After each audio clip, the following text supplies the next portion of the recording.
Thank you for visiting ChristopherMedia.net.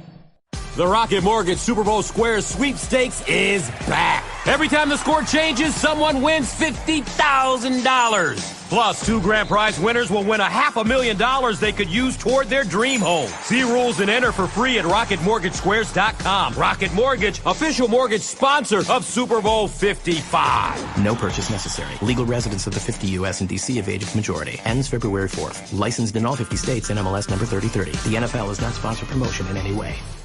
Christopher Media, let's make some noise. Welcome to Beer Nuts, a weekly excursion into the world of craft beer, brought to you by MichiganBeerGuide.com. And now, here are the Beer Nuts. Welcome to Beer Nuts, number 138. I'm Chris. I am in the Ozarks down in Missouri, Lebanon, Missouri to be exact. And my last Untapped check-in was Vamos from Boulevard Brewing. Now, further west, we go to L.A. Hello, everybody. It's Steve B. from LA.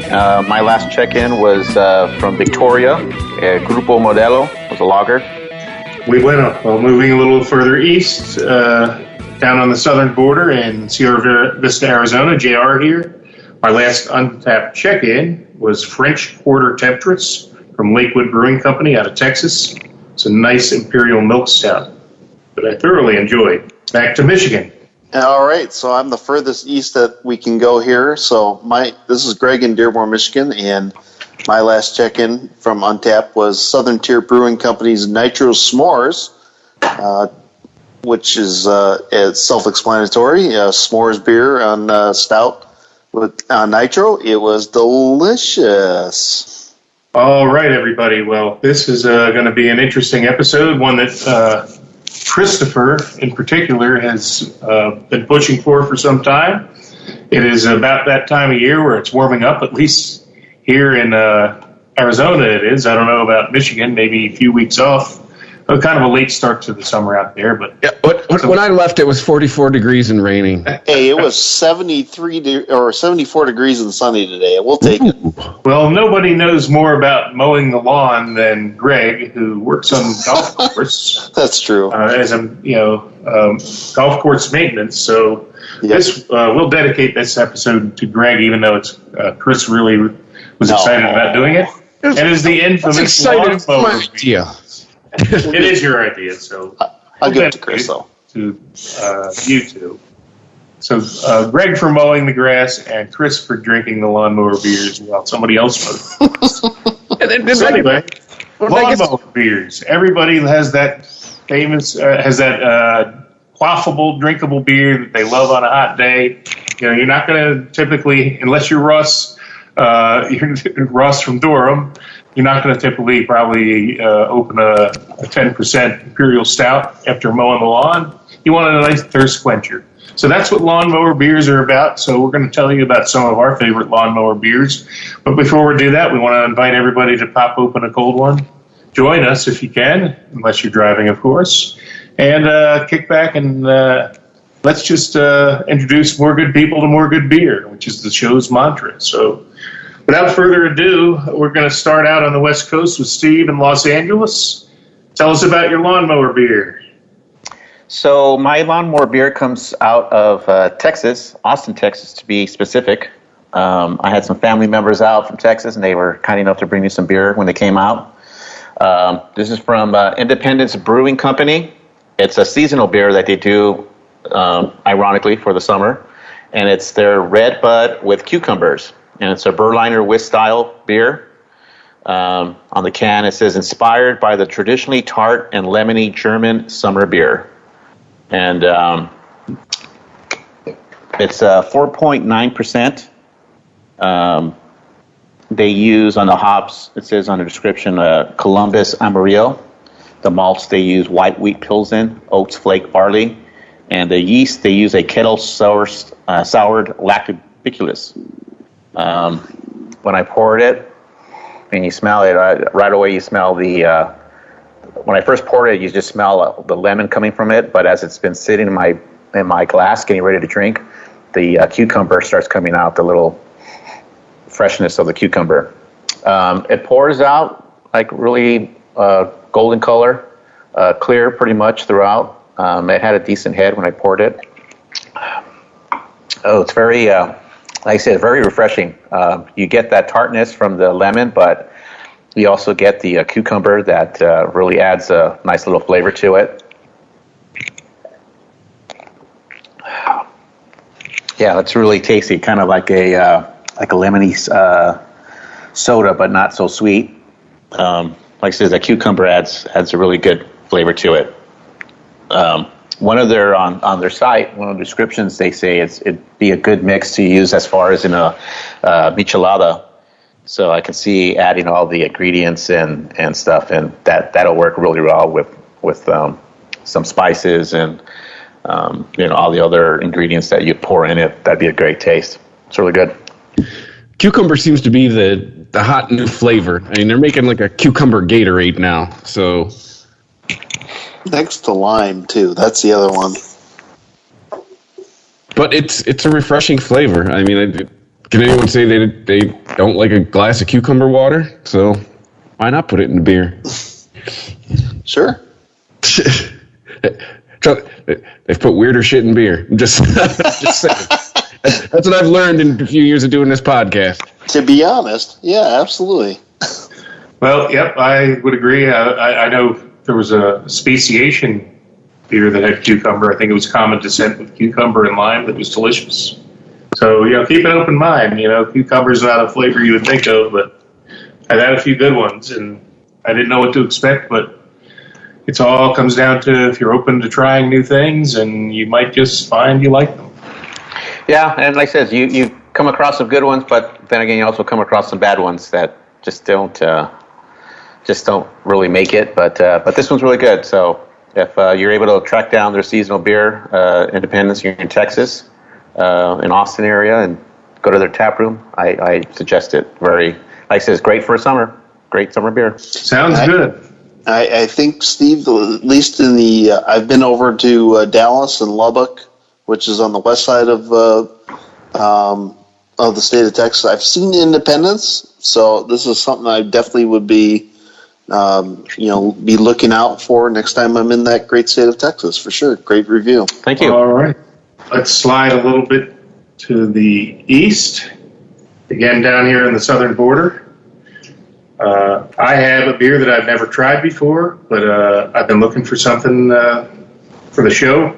I have an old standby that I'll review later in the show that's nothing spectacular.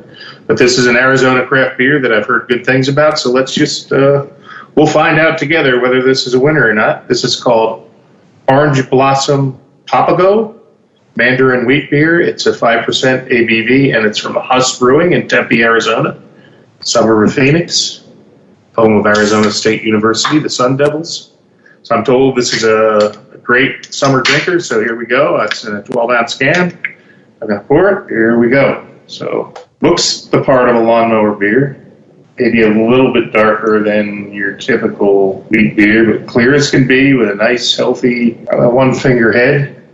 But clear as can be. Boy, nice job on that. It's hard to do that. Nice little bit of effervescence, just some bubbles coming.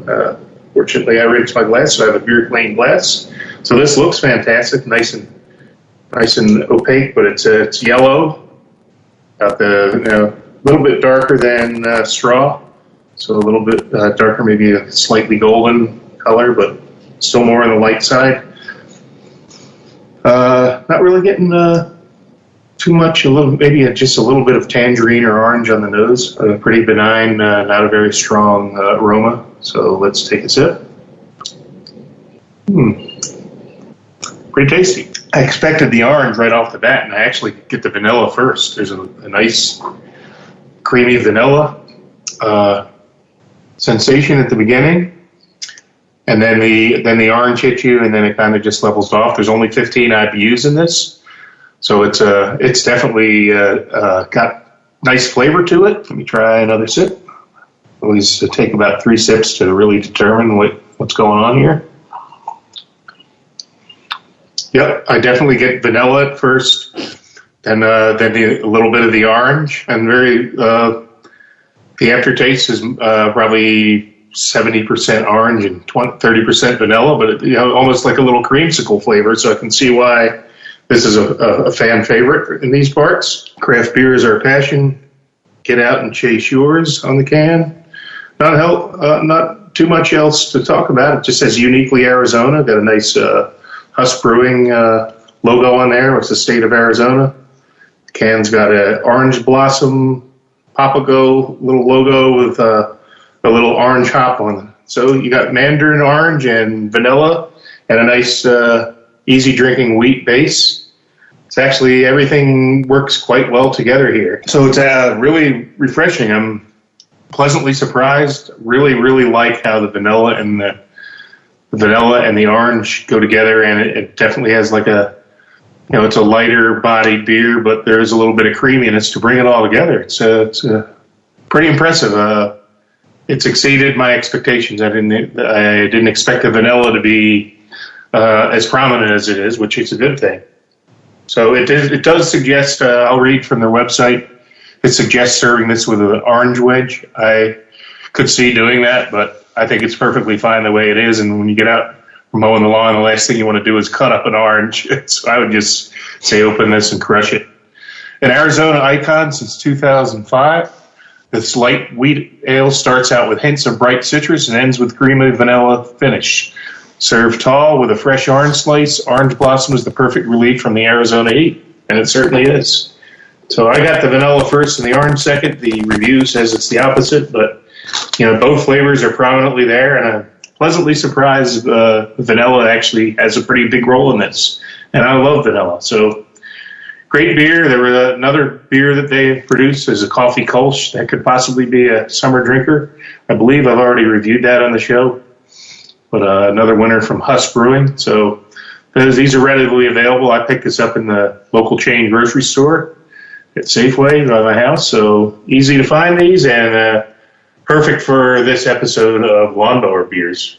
So what you're saying, John, is next time I'm on a lawnmower or any kind of mower, I should be cutting an orange or peeling an orange?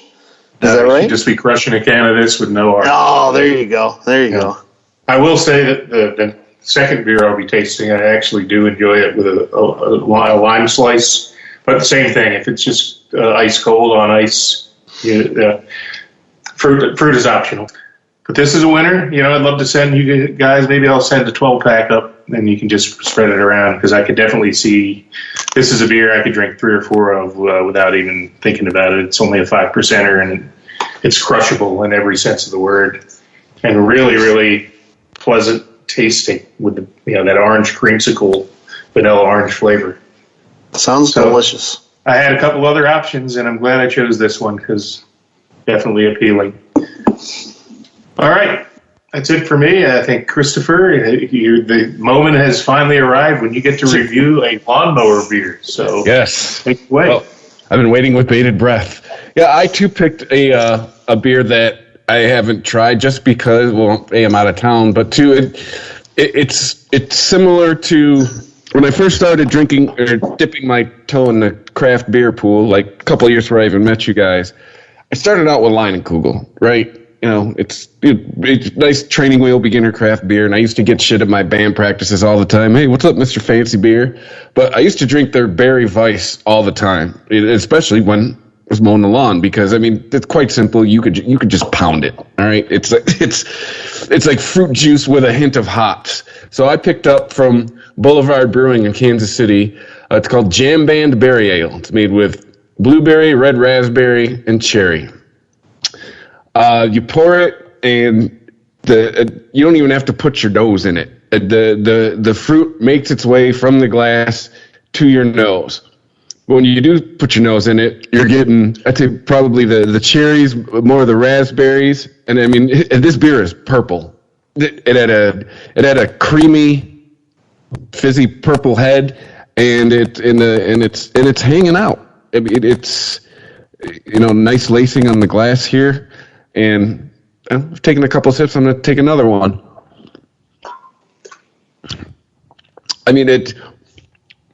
For being an ale, you're expecting it to have a little lighter, maybe mouthfeel, but it's almost maybe smack dab in the middle. It's almost medium feel here, and then the flavors.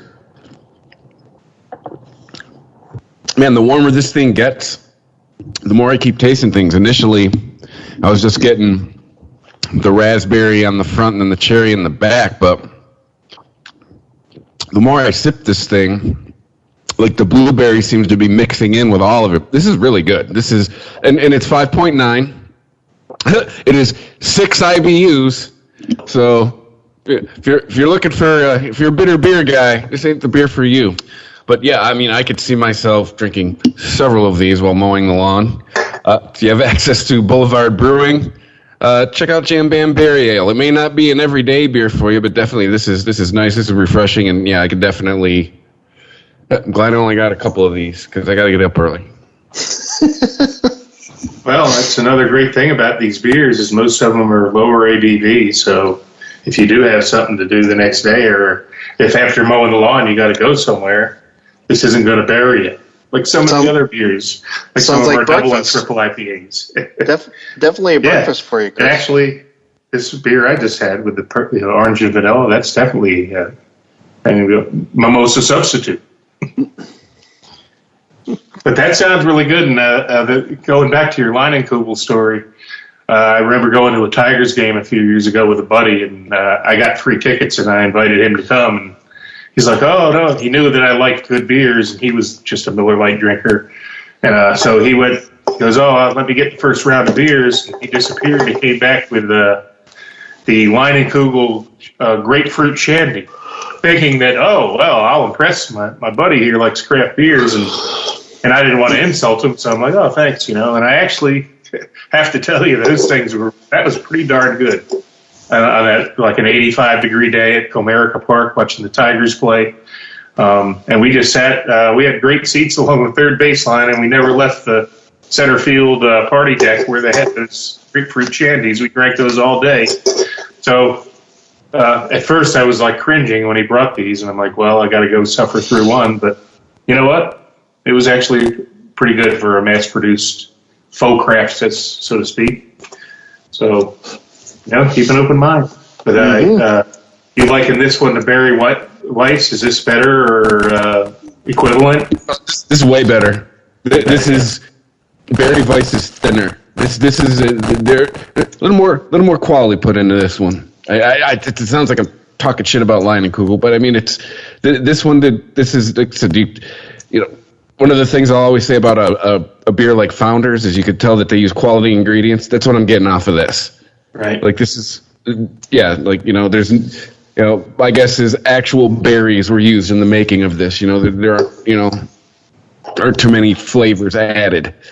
Right. No artificial flavors. Yeah. All right. Well, thanks for sharing that one. That sounds really good too. Boy. ChristopherMedia.net. ChristopherMedia.net. Let's see what Greg has up there in Michigan. Boy, it's pretty rare that we only have one Michigander on the show. I know, right? So I'm honored to be representing the Mitten State here today. So my offering today I picked up at Merchants Fine Wine here in Dearborn. This is from Midland Brewing Company out of Midland, Michigan. This is their Isle Royal Cream Ale. 4.2%, 12 IBUs. Let me read a little description here. Brewed in Midland, Michigan, this brew is our tribute to one of Michigan's greatest treasures, Isle Royal National Park. We hope the crisp, clean taste of this American cream ale transports you to the shores of Lake Superior, imbibes you outside. Just keep an outside for moose, or just keep an eye out for moose. Words. Let me speak here. All right, so poured here, completely clear, yellow, compact bubbles. Delicious looking. Nose, nice sweetness to it.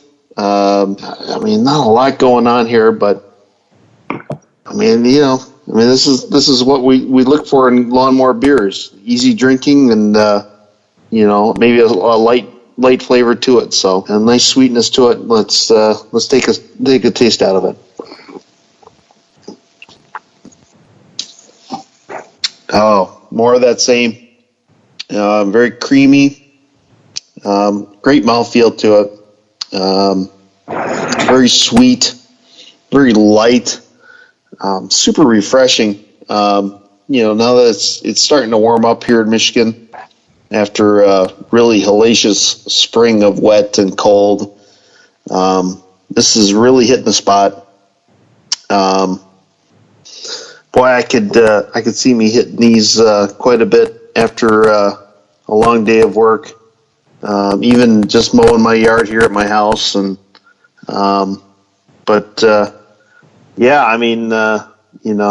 this is a really delicious offering here from Midland Brewing, and I'm glad I picked it up from merchants here. So, kudos to Chris Cook, who gave me a little pointer here to who to pick up here while we're looking for this episode. So this is good. So, please pass on my best to Chris Cook, one of the best in the business and one of the best beer shops back in the Detroit area. Highly recommend Merchants. He certainly was looking to send his best regards out to you, John. Now that you moved out to Arizona, so. I definitely, next time I see him, I will do that. Yes, please do. Again, one of the best in the business. But I also wanted to say I really liked the appearance of that beer. Even though you guys could only hear us, we can actually see each other. Don't worry, we're not going to threaten to do a video cast anytime soon. Not that you need to see us. But it is nice when we're doing these episodes across the miles that we can hold up the glass and at least share the appearance with everybody. And that looks pretty good. Nice, a little bit of a deeper color to it, versus that, real pale straw color that usually indicates very low taste, but not always. All right, well, now that we've each had a chance to sample the beer, we do have a little bit of hipster-tipster news. The big story in the craft beer world this week was the shocking announcement that Dogfish Head was being merged/absorbed into the Boston Beer Company portfolio. Sam Adams, Twisted Tea. I think they make a hard seltzer too. So it's pretty big news. Jim Cook, one of the pioneers of craft beer for Sam Adams, has done a lot for craft beer in general, and is very highly regarded. And Sam Calgione from Dogfish Head, also one of the pioneers of craft beer. So two big names, I guess, got together. And just to give a little bit of my personal comments on it, I think it's a good thing for both portfolios. I know it's not always popular when companies get bigger and absorbed, but I think in the way the times are changing here, to battle the big macro big beer companies, I like what some of these smaller brewers have done by partnering. And in my view, this enables Dogfish Head and Sam Adams, to, I guess, enhance their arsenal to be competitive in the world we live in now, with shelf space becoming ever more valuable. When I was in Safeway today, I see Golden Road, I see Elysian, all these craft beer brands that Anheuser-Busch InBev has purchased, and they have a lot of power and a lot of clout to get these brands on the shelf. So shelf space has never been more competitive. It's a real battle. It's a real battle for like this Huss Brewing, like I bought for this episode, to even have a chance to be on the shelf now. So I think Dogfish Head and Sam Adams will help each other. They'll prop each other up. I think on the surface they call it a merger, but in reality it was really, I think, Boston Beer Company absorbing Dogfish Head into their portfolio. I don't know how the structure will be with employees. Hopefully not. Dogfish Head employees will still retain their positions. I don't know how that's, I think it's too early to tell how the structuring will be affected, but obviously there will be synergies for them to go to market as a team rather than as two separate companies. So, I know there's been a lot of backlash by a lot of craft beer fans. Now they're a big company and big companies are disavowed, but it's a kind of a necessary evil to compete in today's world. And, when I was teaching the marketing class, in the beer brewing program at Schoolcraft College in Livonia, I told all my students that wanted to open up a brewery, the best thing you can do now is try to be the local neighborhood brewery. There's just so much competition to be packaged on the shelves. And you're better off just being the small local neighborhood brew pub, and you can sell everything out your front door at maximum profit and not deal with distributors and not be in that war for the shelf space. So that's my take on it, and I'll open it up to others for your comments. I just found out before the show, and it blew me away. Well, I love what Dogfish Head does. They push the boundaries. They do different things. Sam Adams is more of a traditionalist. They started with a lager. They've kind of reluctantly waded into the IPA pool. I know that Jim Cook was staunchly opposed to being, releasing all the hoppy IPAs, but they did a very good job with their New England IPA for a mass-produced option. I actually gave it a pretty decent mark for a mass-produced canned New England IPA. I thought that was pretty good. So, hopefully, Dogfish Head continues. Hopefully, they continue to retain the brewers and retain the creativity of that brewery, because I'm a real big fan of them. It's too bad Russ isn't on the show to talk about this, because he has his family's from Delaware, and he is regularly visits the brewery in Delaware. But I have always been a big fan of Dogfish Head. Maybe not so much as Sam Adams. I respect Sam Adams. Some of the stuff that they've done with their 750s have been really good. And when you're in the airport and that's all there is a Boston Lager, it's really a pretty solid beer, if a go-to. So we'll see what happens. Greg, what do you? Sam Adams is always one of my any port in a storm beers. When in situations like here, when there's 2 or 3 taps, not a lot of selection. If a Sam Adams is there, I'm in. Yeah, and I will add this. Probably a great beer that we could have had in this episode is the Cherry Wheat. Sam Adams Cherry Wheat. I can remember when my kids played ice hockey in the little bar in the ice rink, had Cherry Wheat on tap, and I would crush those. I mean, it's great tasting beer, low ABV, and you can drink 2 or 3 of them just to drive the kids home from their practice. I mean, so they do some good things. So let's see how it pans out. Anybody else have anything to add? Well, it's hard to say that I'm surprised by any merger anymore these days, because that seems to be the thing for any brewer now to survive. I respect a lot out of Dogfish Head and Sam Adams. I've enjoyed many of their beers from both.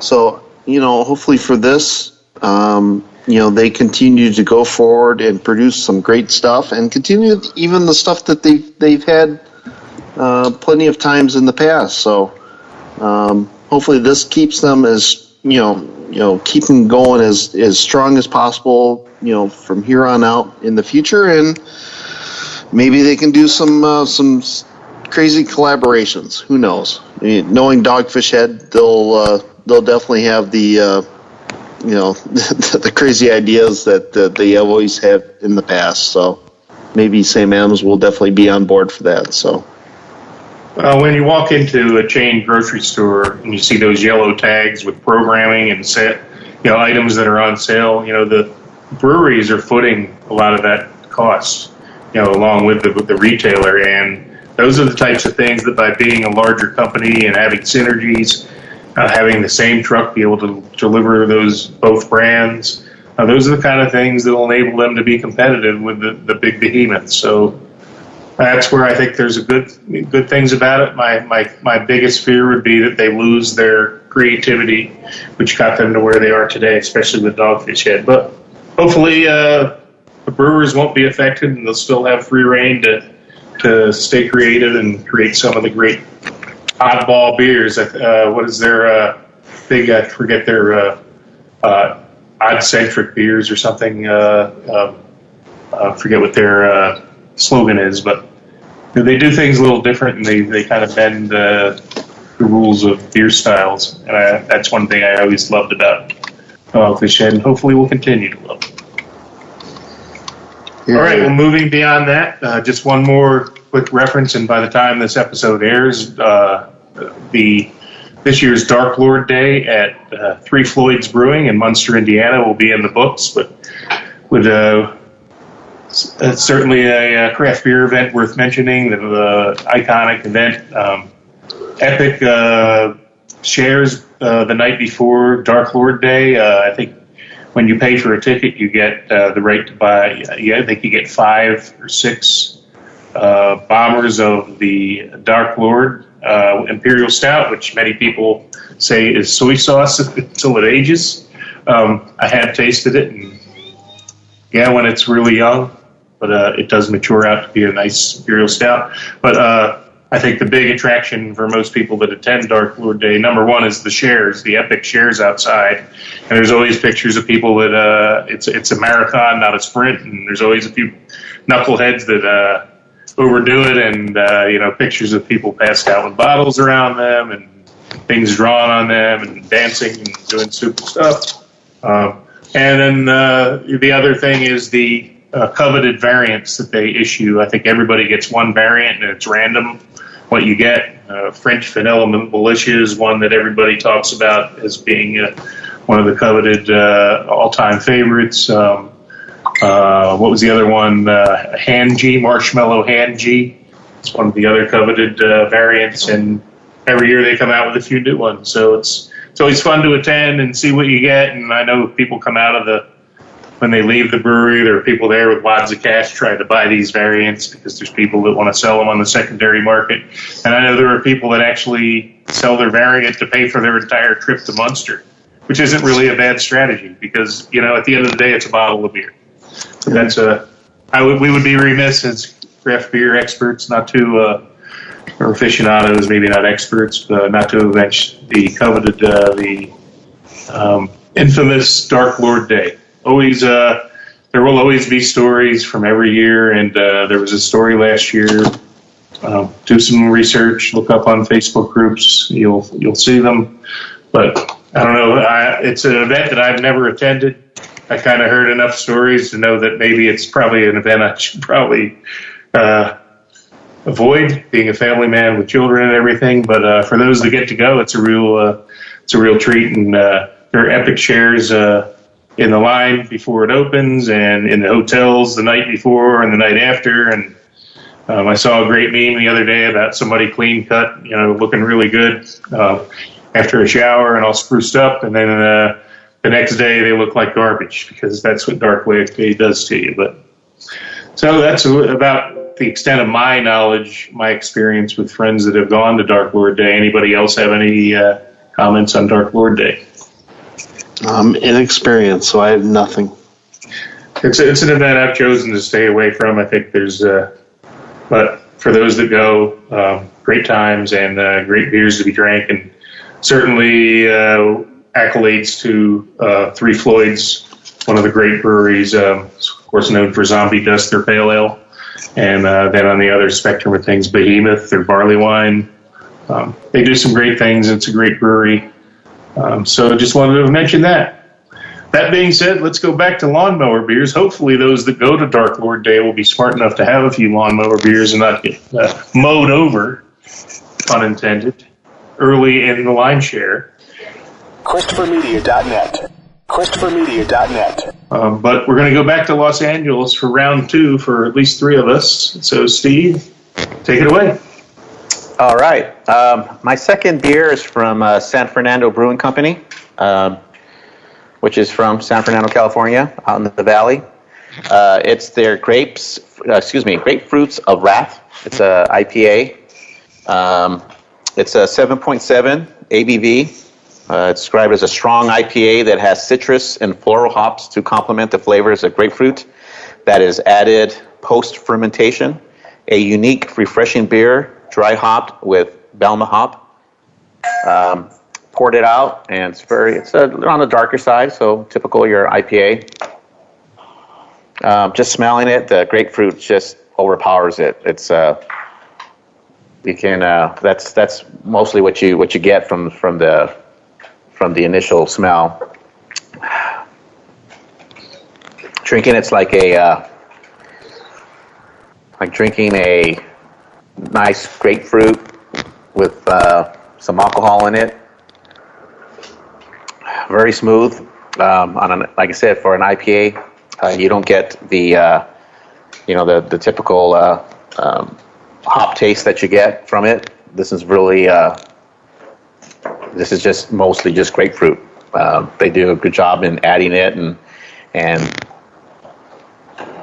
you get a lot of that. That'd be a good beer to add some in the morning. Maybe pour it over some ice and have a little different alcohol to it. Maybe add some vodka to it or something like that. It'd be a great little pairing because it has that much grapefruit flavor to it. It's really good. Sounds delicious. I'm glad it comes in this nice big bottle. Comes in a pint. So nice. That's an easy drinker right there. Yes. So not only on a hot summer day, but you can have it all day long and enjoy it. So very good beer. Like I said, the taste of it's really, really smooth all the way through. The aftertaste on it, doesn't leave any of that really hoppiness that people who don't like IPAs would put their nose up to. I think this is something that most people can drink and enjoy. Amen. Sounds refreshing. Yes, refreshing. Well, before I move into my beer, when you did hit the nail on the head when you said something about you can drink it all day, kind of want to at least mention All Day IPA from Founders as a beer that probably should have been on this episode. I know that we've done many references over the years, over our almost 140 episodes with Founders, but All Day IPA is their biggest seller, and it's I think it's 4.7%, and you can now get it in the 19.2 ounce stovepipe cans. I actually saw a single at my store today, but that being said, just wanted to give a shout out. That's one of the great high flavor and low ABV beers. So I'm sure if Uncle Pete was on the show, he might have wanted to review that. But so just wanted to mention that. So I'm going to go to a beer that is not craft, but it is an old lawnmower beer favorite of mine, and it's a Mexican beer called Carta Blanca. It's made in Mexico. It's 4.5%, readily available south of the border and in most southern states, it's sure. It's basically your typical Mexican lager, nothing fancy about it. But when I worked for Heineken USA and we sold their Mexican portfolio, which consisted of Tecate, Dos Equis, Bohemia, Carta Blanca, what was the other one?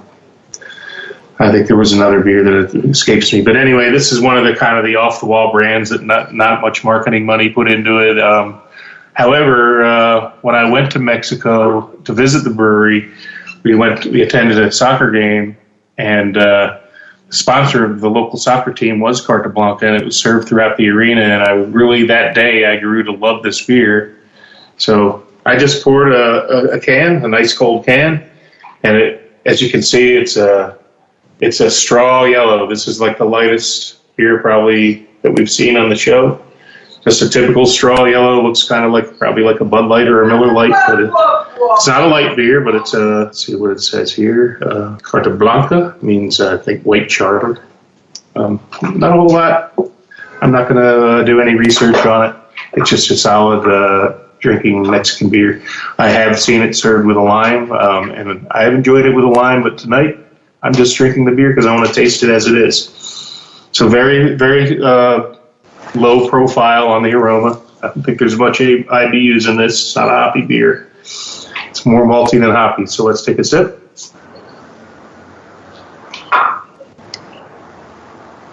I can't explain what it is about this, but it worlds better in my opinion than a Budweiser.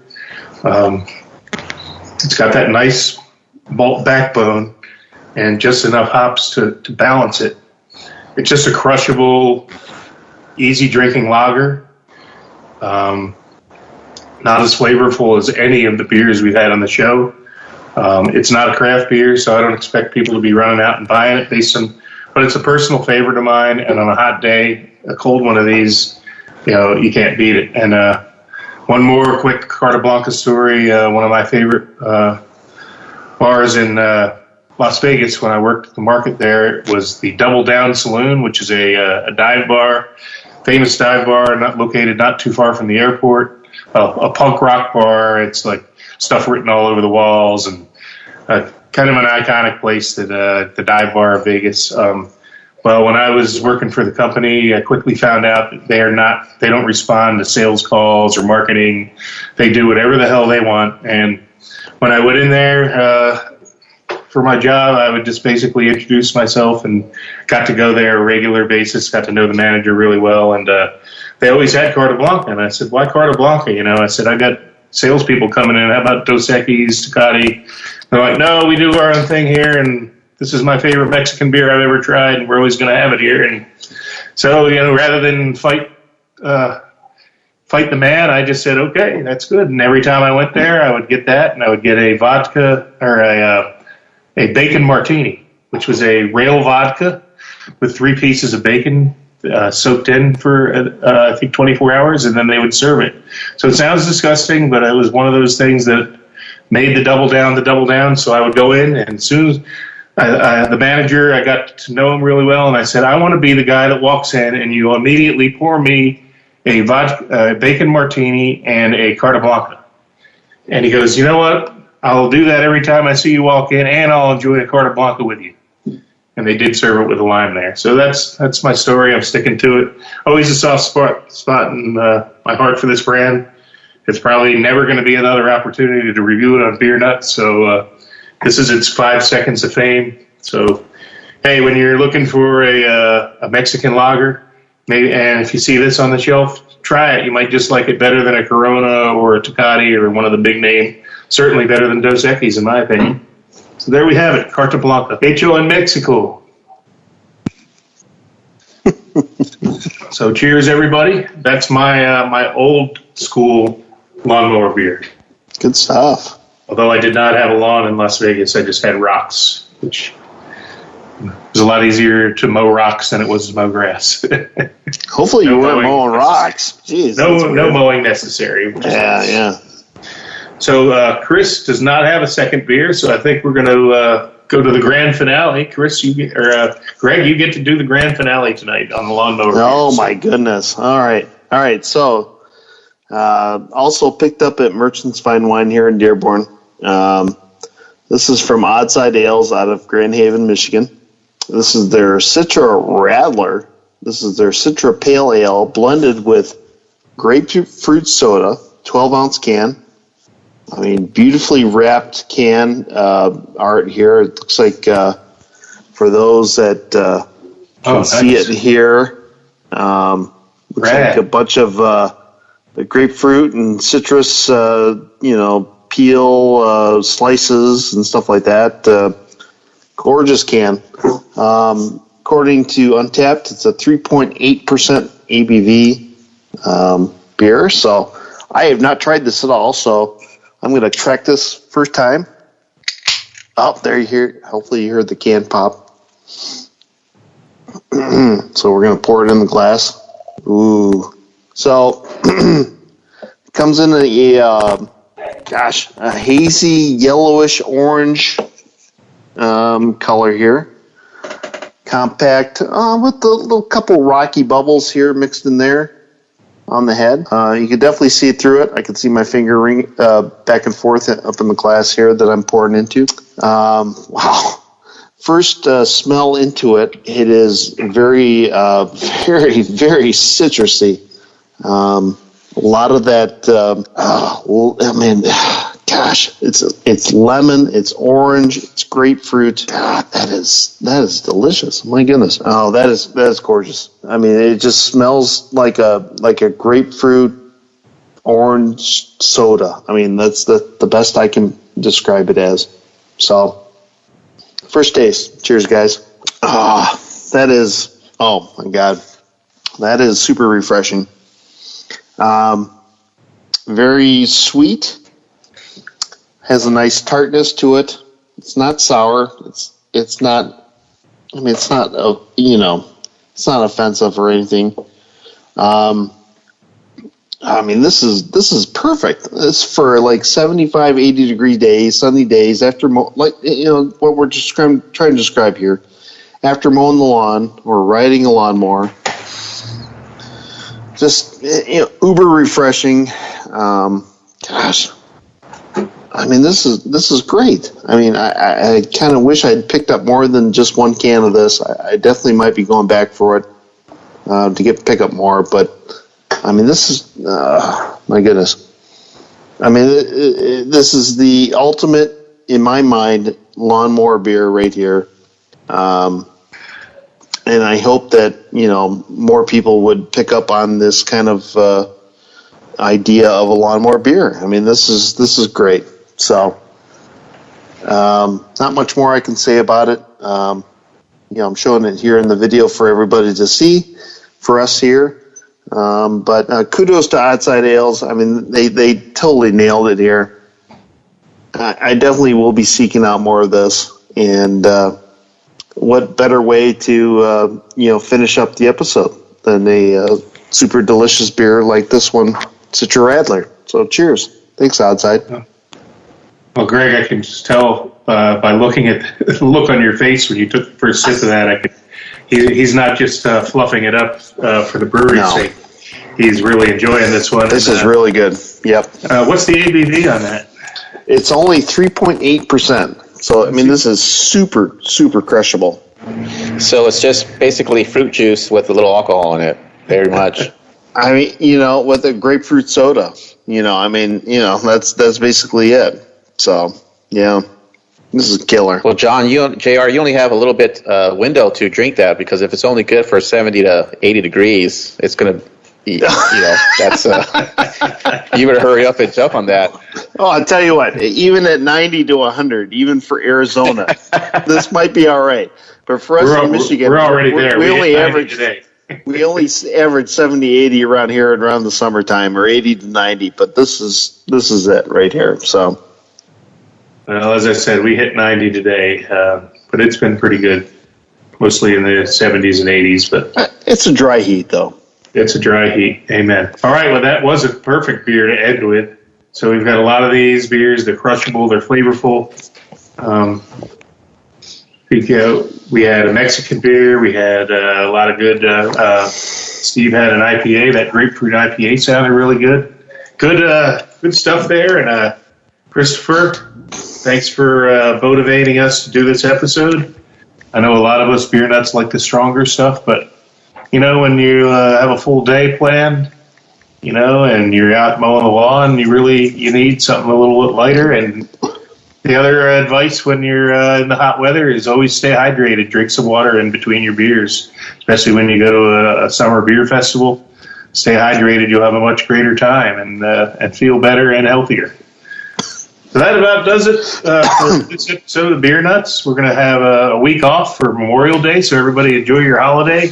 Hopefully you all drink some good beers, and I challenge you all, because when we come back from Memorial Day, we're going to go a random mixed nuts episode. We haven't done one of those in a while. That's just where everybody picks whatever the heck they want.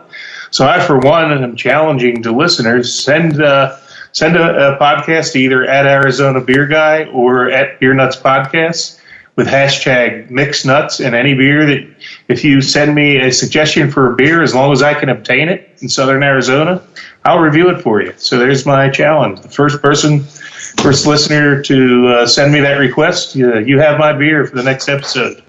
Yep. So I'm sure the other beer nuts will gladly fill in if there's more than one. So, for sure. And it's at Arizona Beer Guy, and then at Beer Nuts Podcast on Twitter. And you can actually even send it to at Michigan Beer Guy, because I'm still controlling that until Uncle Pete takes it over. But reach out to us. We'd love to hear from you. We love feedback. We'd love to review a beer that you enjoy in your neck of the woods, and we'll even mention you on here. And someday we might even go back to a win this last promotion. Whoa. Someday. I need a new glass, so maybe I can win that, huh? Right. Heck, I've needed a new glass for like 2 years, so. Make it happen. Make it happen. Sounds like a competition. All right. Come on, Chris. We can collaborate on this. We have a week off. That's true. We did. Yes, we will get Not this like done. you have nothing else on your plate, right? Yeah. How many other podcasts? Yeah. Plus travel. Top wife. But remember, too, you can hit us up at Beer Nuts Podcast on Instagram, too, if you'd like to show us a picture of the beer that you would like us to And review. I have actually been a little bit more active on there, and I'll be posting tonight's beer on Instagram shortly. So by the time this episode airs, see pictures of my 2 beers anyway. And, too, if you want to use the old electronic email, beernutspodcast@christophermedia.net as well. All right, everybody. Well, great episode. Enjoy your holiday weekend next week, and we'll be back in 2 weeks with a Mixed Nuts episode of Beer Nuts. So for now, as they say in old Mexico City, AMF. ChristopherMedia.net. ChristopherMedia.net.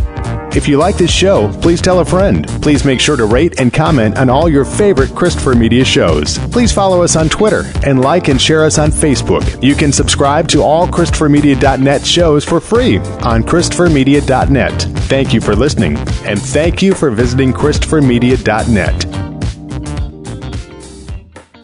Thank you for visiting ChristopherMedia.net.